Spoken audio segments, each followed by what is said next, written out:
Good morning to all of you. I'm Shikha Chaudhary from High Tech College.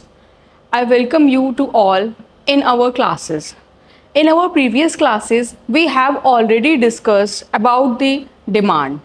So in the current class, we are discussing law of demand.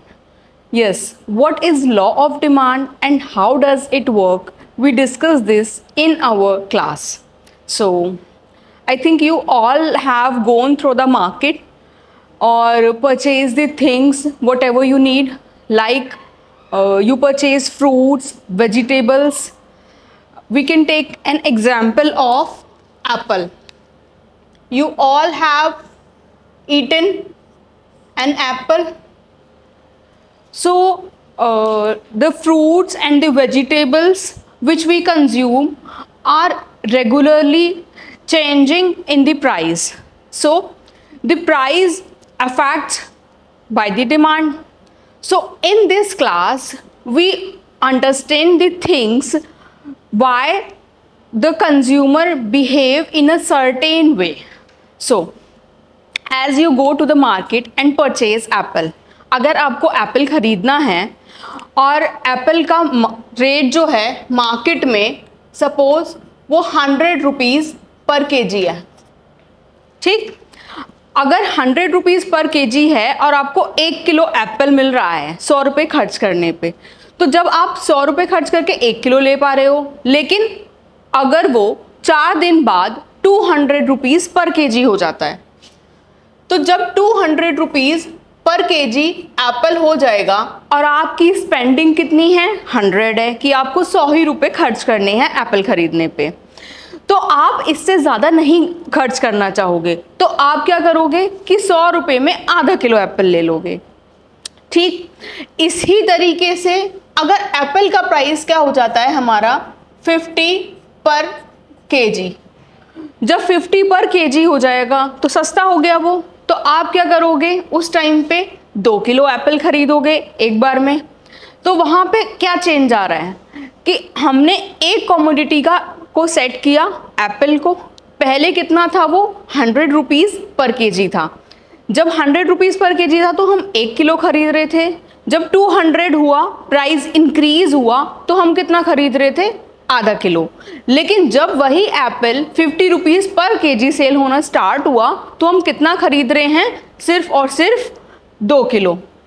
तो फ़र्क पड़ा ना इस चीज़ से। यही चीज़ क्या है कि लॉ ऑफ डिमांड, कि किस तरीके से आप as a consumer, as a buyer behave करते हैं according to change in the price. तो वही चीज़ आज हम रीड करेंगे। Yes, what is law of demand? It states that other things being equal, there is an inverse relationship between price and quantity demanded. That means कि inverse relationship होता है किस में, प्राइस में और क्वांटिटी डिमांडेड में। Yes, what is inverse relationship? ये क्या होता है? That means कि प्राइस के चेंज होने से जब क्वांटिटी डिमांड में जो चेंज आए वो क्या है, एक रिलेशनशिप है। और इन्वर्स का मतलब क्या हुआ, हमने एग्जाम्पल लिया एप्पल का कि प्राइस अगर बढ़ रहा है तो क्वांटिटी की डिमांड क्या हो रही है, कम हो रही है। लेकिन अगर प्राइस कम हो रहा है तो क्वांटिटी की डिमांड क्या हो रही है, बढ़ रही है। दैट मीन्स कि प्राइस और क्वांटिटी दोनों क्या रिएक्ट कर रहे हैं, नेगेटिव वे में। इनवर्स रिलेशन है, प्राइस बढ़ेगा तो क्वांटिटी क्या होगी, डिमांडेड कम होगी। लेकिन अगर प्राइस क्या होगा, कम होगा, तो क्वांटिटी डिमांड क्या होगी, बढ़ेगी। यही क्या होता है, इनवर्स रिलेशनशिप। यस, लेकिन ये लगता कब है, सबसे मेन बात आती है अगर हम किसी लॉ को पढ़ रहे हैं इकोनॉमिक्स में स्पेशली, तो उसके साथ क्या होती हैं, कुछ अजम्पशंस होती हैं जिनसे आप लोग वेल नोन रहते हो। तो इसी तरीके से हमारे लॉ ऑफ डिमांड के अंदर क्या है कि कुछ अजम्पशंस लगती हैं, तब हम इस लॉ को लगा सकते हैं। That means no change in price of the related goods. First क्या हुआ कि आपके जो रिलेटेड गुड्स हैं उनमें कहीं से कहीं तक भी कोई चेंज नहीं आना चाहिए। रिलेटेड गुड्स कौन से होते हैं? Substitutes and complementary. That means कि जो गुड्स क्या हैं? सब्स्टिट्यूट्स हैं, जिनको आप एक दूसरे के रिप्लेसमेंट में ले सकते हो, उन गुड्स में कोई चेंज नहीं आना चाहिए। हमने अपनी पहली क्लास में सब्स्टिट्यूट्स और कॉम्प्लीमेंट्रीज को बहुत अच्छे से पढ़ा था। कौन से होते थे substitutes? Substitutes are like tea and coffee. कि अगर हमने अपनी पहली क्लास में पढ़ा कि टी के प्राइस अगर ज़्यादा हो रहे हैं तो क्या होगा? कॉफ़ी की डिमांड ज़्यादा हो जाएगी। और कॉम्प्लीमेंट्री गुड्स में कौन से थे? कॉम्प्लीमेंट्री गुड्स वो थे जिनमें क्या होता है कि एक साथ कंबाइंड वे में यूज़ करते हैं। जैसे हमने लास्ट क्लास में एग्जाम्पल लिया था कार प्लस पेट्रोल। मतलब कि आप कार यूज़ करोगे तो आपको पेट्रोल की डिमांड पड़ेगी ही पड़ेगी, तो दोनों को आप एक साथ यूज़ कर सकते हो। तो हम क्या कह रहे हैं कि इनके प्राइस में कुछ चेंज नहीं आना चाहिए। Next one is no change in consumers income. कि कंज्यूमर की इनकम जो है वो भी चेंज ना हो, क्योंकि अगर कंज्यूमर की इनकम चेंज हो जाएगी तो बताओ उसकी डिमांड तो वो फिर भी करेगा अगर कोई भी चीज़ महंगी होगी। तो हम बोल रहे हैं कि कंज्यूमर की इनकम चेंज नहीं होनी चाहिए, तब हम अपना लॉ ऑफ डिमांड लगा सकते हैं। Next one is no change in people's taste and preference. कि लोगों के टेस्ट और प्रेफरेंस में कोई भी चेंज ना आए। टेस्ट और प्रेफरेंस क्या था? दैट मीन्स कि कोई चीज़ फैशन में बहुत ज़्यादा आ रही है तो क्या होगा? लोग उसकी डिमांड बहुत ज़्यादा करेंगे। तो वहाँ पे क्या होगा कि हमारा लॉ सही से वर्क नहीं करेगा, क्योंकि आप टेस्ट और प्रेफरेंस जो है वो आपको अट्रैक्ट कर रहे हैं। दैट्स वाई कि आप क्या देखो कि टेस्ट और प्रेफरेंस चेंज ना हो। Next one is no expectations in the future change in prices. That means कि फ्यूचर में आपको कहीं से कहीं तक भी कोई एक्सपेक्टेशन ना हो कि प्राइस में चेंज होगा। क्यों? क्योंकि अगर प्राइस में आपको फ्यूचर में एक्सपेक्टेशंस होंगी कि चेंज होगा, तो आप एक बार बताइए कि अगर फ्यूचर में चेंज होने वाला होगा तो आप क्या करोगे? उसके अकॉर्डिंग डिमांड करोगे। मान लीजिए बिग बिलियन डेज की सेल लगी है, तो वहाँ पे आपको पता है कि प्राइस क्या हो जाएंगे? कम हो जाएंगे, तो आप अभी की डिमांड ज़्यादा नहीं करोगे। सिंपल सी बात है। तो हम ये बोल रहे हैं कि फ्यूचर में ऐसा कोई चेंज पॉसिबल ना हो। हम इन सारे के सारे अपने एजम्पशंस को क्या लेके चलेंगे कि ऐसी चेंजेस की पॉसिबिलिटीज़ ना हो, तब क्या लगेगा हमारा लॉ ऑफ डिमांड, जहाँ पे क्या होगा कि प्राइस और हमारे क्वांटिटी डिमांड का एक नेचुरल रिलेशन निकल के आएगा। यस, अब हमने बेसिक तो पढ़ लिया कि लॉ ऑफ डिमांड क्या होता है। अब उसको हम प्रेजेंट किस तरीके से करते हैं। यहाँ पे आपको दिख रहा होगा कि मैंने एक ग्राफ बनाया हुआ है। इसमें क्या है? ये होता है हमारा एक्सेस। आपने क्वाड्रेंट्स पढ़े होंगे मैथ्स में, ठीक? जब आप बचपन में ग्राफ्स बनाते थे तो वो 4 पार्ट में डिवाइड होता था। तो हमने उस ग्राफ को क्या किया? सिर्फ उसका एक पार्ट उठा लिया। तो उस एक पार्ट में ये क्या है? एक्स एक्सिस, ये क्या है? Y axis. अब एक्स एक्सिस को हम क्या नेम दे रहे हैं? Quantity demanded. हम एक्स एक्सिस पे क्या शो करेंगे कि जितनी क्वांटिटी डिमांड हो रही है वो हम किस पे शो करेंगे? एक्स एक्सिस पे। और वाई एक्सिस पे क्या शो करेंगे? प्राइस को, कि प्राइस क्या है हमारा। ठीक, let's suppose we take an example. मैंने आप लोगों के लिए ऑलरेडी ही एक टेबल बनाई हुई है। हम एक सेट ऑफ एग्जाम्पल लेंगे कि अगर किसी कॉमोडिटी का प्राइस क्या है? 1 है, तो उसकी क्वांटिटी डिमांड कितनी हो रही है? 50।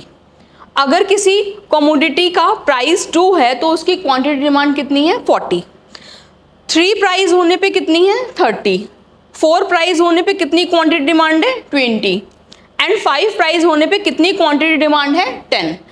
इस ही चीज़ को, ये क्या है? एक इंडिविजुअल डिमांड शेड्यूल है। ठीक, कि एक इंडिविजुअल की डिमांड किस तरीके से चेंज होती है प्राइस के चेंज होने पे, कि जैसे प्राइस कम था तब वो ज़्यादा क्वांटिटी की डिमांड कर रहा था, लेकिन जैसे जैसे क्या हो रहा है, प्राइस बढ़ रहा है, वैसे वैसे वो क्वांटिटी की डिमांड को क्या कर रहा है, कम कर रहा है।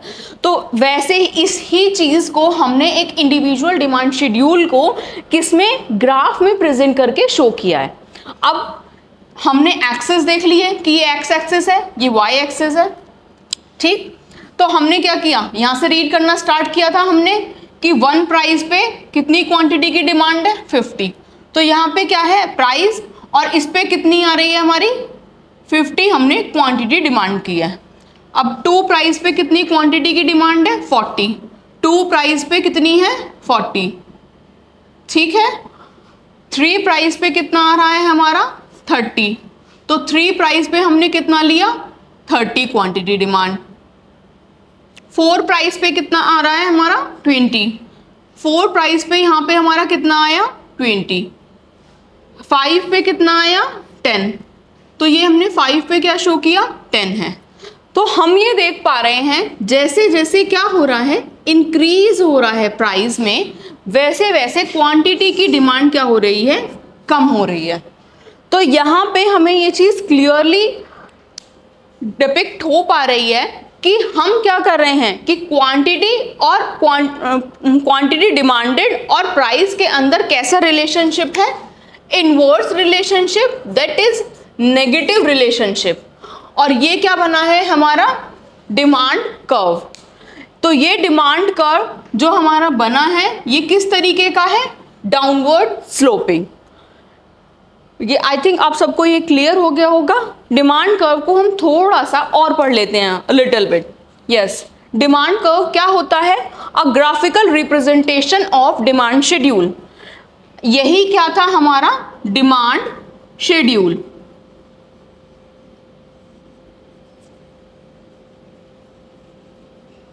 इसी को हमने क्या किया है, एक ग्राफिकल फॉर्म में जो प्रेजेंटेशन की है उसको हम कह रहे हैं डिमांड कर्व, जो क्या करता है, डाउनवर्ड स्लोप होता है from left to right. Left to right का मतलब क्या हुआ कि जब आप इसको अपने नोटबुक पे ड्रॉ करेंगे तो आपके लेफ्ट में क्या आ रहा होगा, वाई एक्सेस, आपके राइट में क्या आ रहा होगा, एक्स एक्सेस। तो हमने इसको क्या कंसीडर किया कि वाई एक्सिस क्या है, लेफ्ट है, और एक्स एक्सिस क्या है, राइट है। तो यही चीज हमने एक सेंटेंस में फ्रेम करके लिख दी कि आप किस तरीके से उसको इजीली समझ पाएं। तो ये क्या करता है, डाउनवर्ड स्लोप करता है फ्रॉम लेफ्ट टू राइट। क्या इंडिकेट करता है, indicating N inverse relationship between price and quantity demanded.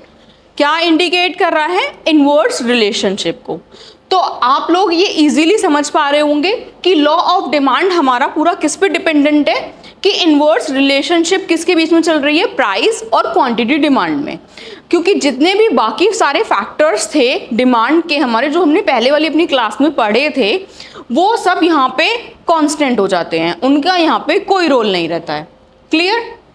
अब क्या आता है कि हमारा जो डिमांड कर्व है उसको हम किस तरीके से, उसके स्लोप को किस तरीके से शो करते हैं। हमने शो किया है negative delta P upon delta Q. इसका मतलब क्या है, हम ये कहना चाह रहे हैं कि जैसे जैसे हम क्या कर रहे हैं, प्राइस में गेन कर रहे हैं। डेल्टा का मतलब क्या होता है, दैट मीन्स कि दो चीजों में होने वाले चेंज को, लाइक हमने यहाँ पे क्या शो किया है कि पहले प्राइस 3 था फिर 4 हुआ, उसके अकॉर्डिंग क्या हुआ कि क्वांटिटी डिमांड हमारी चेंज हुई। तो 3 और 4 के बीच का डिफरेंस कितना आया, 1 आया। तो यहाँ पे क्या हो जाएगा, डेल्टा पी कितना हो जाएगा, 1। ठीक, ये 1 हो गया। ठीक, अब यहाँ पे क्या है, क्वांटिटी डिमांड में चेंज आया है, तो डेल्टा क्यू कितना हुआ, अगर आप 30 में से 20 को माइनस करोगे तो कितना आएगा, 10 आ जाएगा। ठीक, तो यहाँ पे 10 यूनिट्स का चेंज हुआ है। तो delta P upon delta Q का मतलब क्या हुआ कि कितना प्राइस आपने गेन किया है, किसको सैक्रिफाइस करने के लिए, क्वांटिटी को सैक्रिफाइस करने के लिए। यही क्या शो कर रहा है, हमारा डिमांड कर्व का जो स्लोप है वो शो कर रहा है कि हमने प्राइस का कितना गेन किया, कितनी क्वांटिटी लॉस करने के लिए, तभी तो हम आगे बढ़ पा रहे हैं प्राइस में। आई थिंक आप सबको यहाँ पे क्लियर होगा। अगर किसी को कुछ क्वेरी हो तो आप पूछ सकते हो। Then we move forward towards the why demand curve slope downward. हमारा डिमांड कर्व डाउनवर्ड क्यों स्लोप करता है? अभी तक हमने लॉ ऑफ डिमांड में बार बार सारा ये पढ़ा कि हमारा स्लोप डाउनवर्ड कर रहा है, उसमें नेगेटिव रिलेशनशिप है, उसमें इन्वर्स रिलेशनशिप है, और किस चीज़ किन किन के बीच में रिलेशन है? प्राइस में और क्वांटिटी डिमांडेड में। तो अब वो डाउनवर्ड तो स्लोप कर रहा है, ये हमने पढ़ लिया, लेकिन क्यों कर रहा है ये अब हम यहाँ पे देखते हैं। Yes, first one is substitution effect. Substitution effect क्या है कि सब्स्टिट्यूट क्या होता है, मैंने आपको अभी यहाँ पे भी बताया और पहले वाली क्लास में भी बताया है कि सब्स्टिट्यूट्स कौन से होते हैं जो एक दूसरे के रिप्लेसमेंट में यूज हो सके। दैट मीन्स जो एक दूसरे को क्या कर सके? रिप्लेस कर सके। Like tea and coffee. T और कॉफी जो हैं वो एक दूसरे के रिप्लेसमेंट में यूज हो रही हैं। तो ये सब्स्टिट्यूशन इफेक्ट क्या कह रहा है कि आप एक चीज के प्राइस बढ़ रहे हैं तो आप दूसरी चीज की क्या कर दो? डिमांड करनी स्टार्ट कर दो, क्योंकि वो चीज हमें क्या मिल रही है? कम मिल रही है। That's why our slope curve, our demand curve is sloping downward. Yes, next one is income effect. Yes, income effect कैसे downward slope करने में आता है? Like कि आपकी अगर इनकम बढ़ रही होगी तो आप क्या करोगे? डिमांड ज़्यादा करना स्टार्ट करोगे, और अगर आपकी इनकम कम हो रही होगी तो आप डिमांड को क्या कर दोगे? श्रिंक कर दोगे। तो क्या होता है कि इनकम के बढ़ने पे डिमांड क्या हो जाती है? बढ़ जाती है, लेकिन और इनकम के कम होने पे डिमांड क्या हो जाती है? कम हो जाती है। तो इसमें क्या शो हो रहा है आपको कि आप डिमांड को किस तरीके से डाउनवर्ड स्लोप करने में कंट्रीब्यूट कर रहे हैं। Yes, what is number of consumers? Number of consumers means कि हमारे कितने ज़्यादा कंज्यूमर्स हैं। अगर हमारे ज़्यादा कंज्यूमर्स होंगे तो उससे क्या होगा? हमारे प्रोडक्ट की डिमांड बढ़ेगी, तो वो भी डायरेक्टली हमारे कर्व को डाउनवर्ड स्लोप करने में हेल्प करेगी। Yes, next one is law of diminishing marginal utility. Law of diminishing marginal utility directly इस यूनिट से कनेक्टेड तो नहीं है, ये हमारा दूसरी यूनिट से कनेक्टेड है, लेकिन हम फिर भी इसको यहाँ पे थोड़ा सा पढ़ लेते हैं। Like law of diminishing marginal utility क्या है, उसको समझने के लिए हमें सबसे पहले एक वर्ड समझने की ज़रूरत है कि यूटिलिटी क्या है। Yes, what is utility? Utility means the satisfaction we get.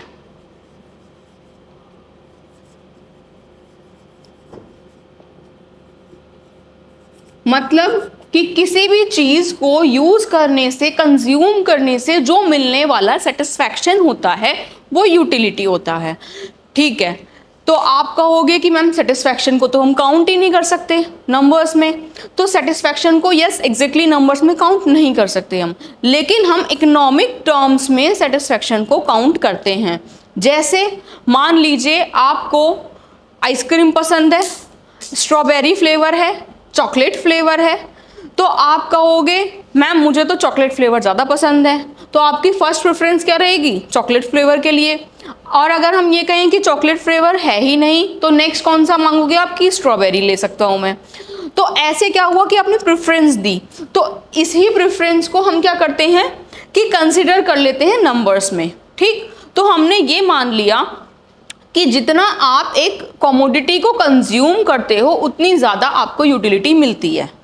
लेकिन आपने ये चीज़ भी पढ़ी होगी कि एक चीज़ को कंटिन्यू यूज़ करने के बाद उसकी यूटिलिटी कम होनी स्टार्ट हो जाती है। मान लीजिए मैंने आपको आइसक्रीम का एग्जाम्पल दिया, ठीक है, तो आइसक्रीम मैंने आपको कहा कि आप 5 आइसक्रीम खा लीजिए, तो 5 आइसक्रीम आपको बहुत पसंद है आइसक्रीम, इसलिए आपने 5 खा ली। लेकिन जब मैंने आपको 6 आइसक्रीम दी तो आपने कहा कि मैम अब मेरा खाने का मन नहीं है, तो जब आपका खाने का मन नहीं हुआ तो क्या हुआ, आपको उससे यूटिलिटी कम फील हुई, उससे आपको सेटिस्फेक्शन कम मिला। तो यहाँ से क्या हुआ, डिक्लाइन स्टार्ट हो गया यूटिलिटी का। मैंने बोला कि 7th भी खाइए, मैं खिला रही हूँ, तो आपने 7th भी खा ली, लेकिन आपको उससे भी सेटिस्फेक्शन क्या हुआ, कम मिला।